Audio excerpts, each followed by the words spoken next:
বন্ধুরা, আজ আমি আপনাদের রান্না করা দেখাবো ওল। চিংড়ি মাছ দিয়ে আলু দিয়ে ওল। আমি ওলটা ডুমডুম করে কেটে নিয়েছি, একটু ভাপিয়ে নিয়েছি। এবার আমি কড়াইতে তেল দিয়েছি। এবার আমি জিরে ফোড়ন দেবো। জিরে ফোড়ন দিলাম, একটা তেজপাতা দিলাম। আমি এখানে লঙ্কা, জিরে, আদা, ধনের গুঁড়ো একটু জল দিয়ে পেস্ট করে নিয়েছি। এবার আমি এখানে চিংড়ি মাছ কুচিয়ে নিয়েছি, আর চিংড়ি মাছের যে মাথাটা ছিল সেটা পেস্ট করে রস বার করে নিয়েছি।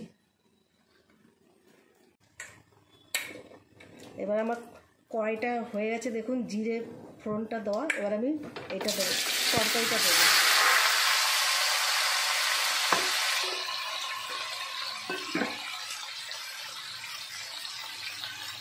হলুদ দিলাম,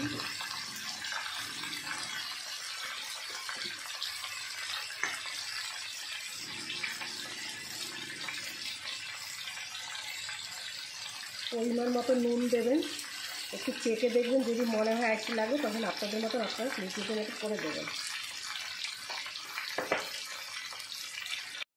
সেই মশলাটা এবার আমি ঢেলে দিলাম। আর এটা আমার ঘরে নিজের বাটা মশলা। এবার আমি এই চিংড়ি মাছটা রসটাও পুরো দিয়ে দিলাম। এবার আমি শুধু কষাবো।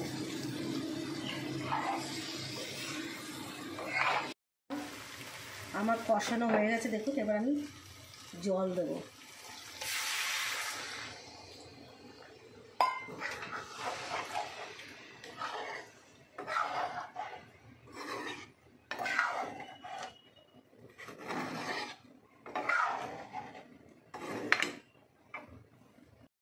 বন্ধুরা, আমার হয়ে এসছে তরকারিটা। এবার আমি একটু মিষ্টি দেবো। মিষ্টিটা দিয়ে আর একটু স্বাদ বাড়বে।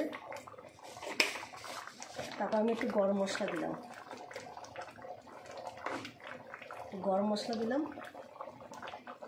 এগুলো সব আমার ঘরে বানানোর তৈরি দিয়ে আমি রান্না করি।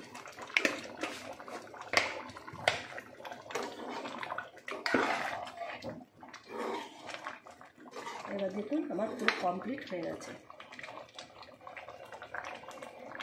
আপনার ভালো লাগলে আপনি লাইক, শেয়ার, সাবস্ক্রাইব করবেন।